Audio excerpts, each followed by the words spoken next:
கடவுள் சேர்த்து ஒரு கடவுள்னா ஒன்னாயிரம் அந்த பிளாட்பாரத்துல, அந்த பிளாட்பாரத்துல ஒன்னாயிரம் கூடாத. அதுக்கு என்ன பண்ணா, அத உனக்கு வேற கடவுள் விடுறா, நீ அங்க போய் இது பண்ணிக்க, நமக்கு இங்க வராது, நீ இது நம்ம கடவுள், அது உங்க கடவுள். அப்ப சாதி வாரியா நினைஞ்சா மனுஷன் தன்னுடைய பிரிவினைகளுக்கெல்லாம் கடவுள் தலையில பழிய போட்டு என் கடவுள் வேற உங்க கடவுள் வேற அப்படி சாதி வாரியா பிரிச்சுக்கிட்டான். குடும்ப வாரியா கடவுள் இருக்கு. குடும்பம் இருக்கு, ஒரு குல தெய்வம்பாங்க, ஒவ்வொரு குலத்துக்கும் ஒரு தெய்வம், ஒவ்வொரு கோத்திரத்துக்கும் ஒரு தெய்வம்னு சொல்லி இப்படி குடும்பத்துக்கு ஒண்ணு சொல்லி பார்த்தோம்னு சொன்னா இது மாட்டுக்கு லிமிட் போய்கிட்டே இருக்கு, அன்லிமிட்டா போய்கிட்டே இருக்கு. இதெல்லாம் என்ன அடிப்படை காரணங்கிறீங்க? இவன் மனுஷன் வேற கடவுள் வேற உணர மாட்டேங்கிறான். ஏன் ஒரு கடவுள்னு சொல்லி படைக்கிற வேலையை நான் கேட்கிறேன், இத்தனை மக்கள் இருக்காங்களா படைக்கிற லேசுப்பட்ட வேலையா? இவ்வளவு ஒருத்தன் செய்யறான் நம்புது போய் அழிக்கிறேன் சேர்த்து நம்பிட்டு போவேன்.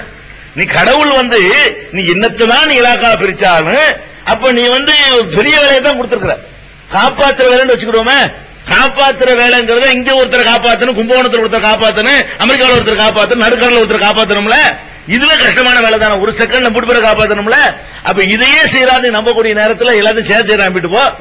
இல்லன்னு சொன்னா படைக்கிறதா, என்னைய படைச்சது ஒரு கடவுளை, அப்புறம் ஒன்னைய படைச்சது ஒரு கடவுளை, அப்புறம் ஒன்னைய படைச்ச ஒரு கடவுள் பிரிச்சிரு, ஒரு ஆள் ஒன்னுவரை படைக்க முடியும். அப்படின்னா படைக்கிறது நிறுத்தா கூட செய்ய முடியாது. தோற்றல எல்லாத்தையும் படைக்குவாராம், மரத்தையும் படைப்பாராம், கழுதையை படைப்பாராம், குதிரையை படைப்பாராம், மனுஷனை படைக்குவாராம், எல்லாத்தையும் படைச்சுட்டே இருப்பாராம். முட்டையும் படைக்கிறதுங்கிறது சின்ன விஷயமா, லேசான விஷயமா? இவனே ஒருத்தர் இவன் அறிவுப்படி பார்த்தோம்னா இவன் ஒரு ஆள் செய்ய முடியுமா? அப்ப அதுக்காக வேண்டி கடவுள் எண்ணிக்கை கூட்டணும்னு சொன்னா ஒவ்வொரு படைக்கப்பட்ட பொருளை எண்ணிக்கைக்கு ஒரு கடவுள் இருக்கணும், ஒவ்வொரு படைக்கப்பட்ட பொருள் எண்ணிக்கைக்கு ஒரு கடவுள் கொண்டு போகணும். ஆக இவர்கள் கடவுளை பத்தி சரியா புரிஞ்சுக்கிறதுனால நிறைய கடவுள்ங்கிறாங்க. இன்னொருத்தர் என்ன பண்றான், நம்ம முன்னாடி இருக்கிறான், அது கடவுள் ஒருத்தர் தான் இருந்தா அவருக்கு ஒரு பொண்டாட்டி ஒண்ணு இருக்குது, கடவுளுக்கு பொண்டாட்டியா போனதுனால அவங்களும் கடவுள் ஆயிருச்சு. அது ரெண்டு பேரும் சேர்த்து பெற்ற புள்ள ஒண்ணு இருக்குது, அதனால அதுவும் கடவுள் தான். பிதா சுதன் பரிசுத்த ஆவி, பிதா இருக்குது தந்தை, சுதன் தான் மகன் அப்படின்னு சொல்லி ஒரு நபியை பிடிச்ச கடவுளுடைய குமாரனை யாரும் கடவுள் ஆக்கிட்டாங்க, ஈசா நபியை. ஈசா நபியுடைய அம்மாவை பிடிச்சி அவங்களையும் கடவுள் ஆக்கிட்டாங்க. கடவுளுக்கு பொண்டாட்டினா கடவுள் தானே, மனுஷனுக்கு பொண்டாட்டி மனுஷனா தானே இருக்கணும், ஆட்டுடைய ஜோடி ஆடா தானே இருக்கணும், கடவுளுக்கு ஜோடி சேர்ந்தா கடவுளா தானே இருக்கணும். அப்ப கடவுளுக்கு பொண்டாட்டி அதுவும் கடவுள், கடவுளை ஆம்பளையும் கடவுள் பொம்பளையும் சேர்ந்து பெற்ற பிள்ளையும் கடவுள் பிள்ளை தானே. அதனால எத்தனது, அது 3, அது ஒரு 3 இருக்குது அப்படின்னு சொல்லி கடவுள் ஒரு குடும்பத்தோட நிப்பாட்டி 3 கடவுள் கொள்கையை சொல்லக்கூடியவர்களை நீ கண்ணு முன்னாடி என்ன செய்றீங்க பாக்குறீங்க. இது போக இதெல்லாம் இல்லாம எல்லாமே கடவுள், அதாவது இப்படி எல்லாம் கடவுள் ஒரு சக்தி உள்ளவனா பாவிக்கிறதுக்கு பதிலா இதையும் கடவுளுங்கிறது, இதையும் கடவுளுங்கிறது, மரத்தையும் கடவுளுங்கிறது, ஒரு சாணி உருண்டையை வச்சுட்டு அதையும் கடவுளுங்கிறது, சூரியனை பிடிச்சி கடவுளுங்கிறது, சந்திரனை கடவுளுங்கிறது, எதைத்தான் சொல்றது? மனுஷனை விட எது மட்டமா அப்படி கடவுள்ன்றது, மனுஷனை விட எதெல்லாம் மட்டமா இருக்குதோ இதெல்லாம் பத்தாது, இதெல்லாம் பத்தாது. ஒரு மனித ரூபத்தில் ஒரு உருவத்தை கொடுத்து கண்ணு காது மூக்கு கை அருவா கத்தி கப்படா எல்லாம் கொடுத்தது போக இதுல நிறைவடையாம இம்புட்டு கடவுள் இருக்கா, இவ்வளவு வச்சுக்கலடா, அது பத்தாது. இதுவும் தான் கடவுள்.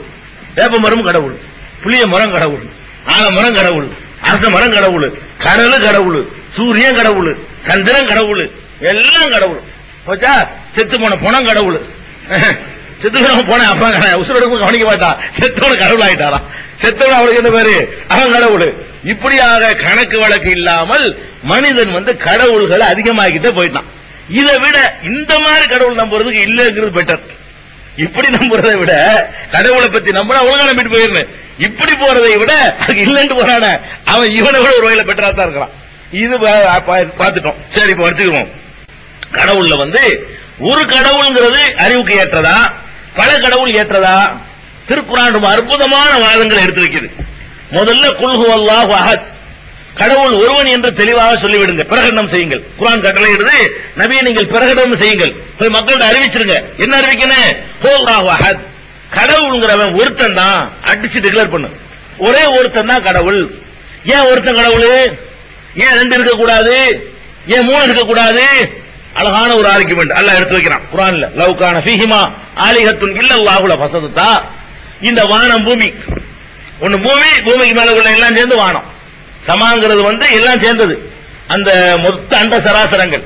அப்ப வானத்திலையும் இந்த அகில முழுசுலையும் ஒன்றுக்கு மேல கடவுள் இருந்தால், அல்லாஹ்வை தவிர இன்னும் ஒரு கடவுள், இன்னும் 2 கடவுள் இருந்திருப்பார்களே, ஆனால் லஃபஸததா, வானம் பூமி 2ம் சேர்ந்து சீர்கட்டு நாசமா போயிருக்கும். அதாவது அல்லாஹ் என்ன சொல்றான்னு கேட்டா, குர்ஆன் என்ன சொல்லுதுன்னு கேட்டா, ரெண்டு கடவுள் உலகத்துல இருந்திருப்பார்களே ஆனால் இப்படி ஒரு உலகத்துல நீங்க வாழ்ந்துகிட்டு இருக்க முடியாது. ரெண்டு கடவுள் இருந்தா இன்னைக்கு உலகம் இருந்திருக்காது, அழிஞ்சே போயிருக்கும். ஒருத்தன் இருந்ததுனாலதான் உலகமே இருக்குது, ரெண்டு இருந்தா நாசமா போயிருக்கும். குர்ஆன் எடுத்து வைக்கக்கூடிய முக்கியமான ஒரு ஆர்குமெண்ட் இதுதான். எப்படி நாசமா போவேன்? நம்மளே சும்மா எளிமையான உதாரணங்கள் இதை புரிஞ்சுக்கலாம். உதாரணமா எடுத்துக்கொள்வோமே, காப்பாத்துறதுக்குன்னு ஒரு கடவுள் இருக்காரு. உதாரணத்துக்கு இருக்கத்தானே செய்யறாரு. அழிக்கிறதுக்குன்னு ஒரு கடவுள் இருக்கிறாரு. நான் என்ன பண்றேன்? இந்த காப்பாத்துற கடவுள் இருக்காருல்ல, அவருக்கு பூஜை செய்யறேன், அவருக்கு காணிக்கை செலுத்துறேன், அவரை நல்லா கூல் பண்றேன், அவர் என் மீது மகிழ்ச்சி அடைகிற அளவுக்குள்ள காரியங்களை எல்லாம் நான் செய்யறேன். அவர் ஒவ்வொரு வினாடி நேரம் என்னை காப்பாத்திட்டே இருக்கிறாரு. அவருடைய அன்பை நான் பெற்றுட்டேன். அழிக்கிற கடவுள் இருக்காருல்ல, அவர் வர்றாரு, டாய் உன் டைம் முடிஞ்சிச்சு, நாளைக்கு அழிக்க போறேன்டா. அவர் நான் கூப்பிடுறேன், காப்பாத்துற கடவுள நான் உன்னைய தான் நம்பி இருக்கிறேன். அவர் இப்ப களத்துல இறங்குறாரு. அவனை விட்டுப்பா, என்னது நமக்கு வேண்டிய அளவுலயே தகை வைக்கிற அப்படிங்கிறார். இப்ப என்ன ஆகும்? அவன் என்னை அழிக்க பார்க்க, இவன் என்னை காப்பாத்த பார்க்க, நான் பாட்டுக்கு இருப்பேன், அடிச்சுருவாங்க ரெண்டு பேரும். நான் சும்மா இருப்பேன், அடிச்சடி நடக்கு. யாருக்கு மத்தியில? கடவுளுக்கு மத்தியில சண்டையாயிரும். என்னை அழிக்கிறதுக்கு அவன் வர, என்னை காப்பாத்த இவன் வர, அவங்க ரெண்டு பேரும் அடிச்சுக்கிறாங்கன்னு வைக்கிறேன். அதுக்கு பிறகு நான் அழிக்கப்படுறேன்னா காக்கப்படுவேன். இப்ப நான் என்ன ஆகுவேன்? நான் இப்ப என்ன ஆக போறேன்? அவங்க அடிச்சுக்கிட்டாங்க, சரி. இப்ப நான் அழிக்கப்பட போறேன்னா, நான் காப்பாற்றப்பட போறேன்னா, எது நடந்தாலும் ஒரு கடவுள் தோத்து போயிடுறாரு. நான் அழிக்கப்பட்டேன்னு வைங்க, காப்பாற்ற வந்தவர் கடவுள் இல்ல. இப்ப அவர் முடியல. கடவுள்னு சொன்னா அவர் நினைச்சதை செய்ய முடியும். ஒரு அற்பமா என்னை காப்பாற்ற கூட முடியாம தோத்து போயிட்டாருன்னு சொன்னா, அப்ப கடவுள் அவர் இல்ல, இவர் தான் ஆயிடுது. அழிக்க முடியலன்னு வைங்க, காப்பாற்றலான்னு வைங்க, இந்த அழிக்கிறன்னு சொல்ல பொய், அவன் கடவுள் கிடையாது. இவருக்கு அழிக்கிற முடியாம தடுத்து விட்டார்ல. அப்ப ரெண்டு பேரும் களத்தில் நிக்கிறாங்க. ஒருத்தர் ஜெயிச்சிடறாரு, ஒரு தோத்துறாருன்னு சொன்னா, தோத்தது கடவுள். இப்ப தோத்தது யாரு? கடவுள தோத்து போயிட்டாரு. தோத்தவன் கடவுளா இருக்கலாமா? கடைசியில் எது மிஞ்சமா ஒண்ணு ஆக முடியும். கடைசியில் என்ன ஆகும்? ஒருத்தனா இருக்க முடியும், ரெண்டு பேர் இருக்க முடியாது, கண்டிப்பா இருக்க முடியாது. அப்ப எவ்வளவு விஷயங்கள் இருக்கு உலகத்துல. அதாவது ஒரு விஷயம் ஒருத்தனே போய்கிட்டு இருந்தா தான் நிர்வாக சிக்கல் எல்லாம் போயிட்டு இருக்கும். இந்த மாதிரி ரெண்டு மூணு பேர் இருந்தான்னு வைங்க, ஈக்குவல் அந்தஸ்துல, சமமான அந்தஸ்துல ரெண்டு பேரும் ஈக்குவலான ஒரு பவரோட இருந்தான்னு வைங்க, புரிஞ்சு நாசமா போச்சு. அவ்வளவு வேணாங்க. ஒரு மாவட்டத்துக்கு ரெண்டு கலெக்டர் போட முடியுமா? ஒரு மாவட்ட நிர்வாகம் இருக்குது. எந்த மாவட்டத்துக்காக ரெண்டு கலெக்டர் உண்டா சமமான அந்தஸ்துல? இல்ல.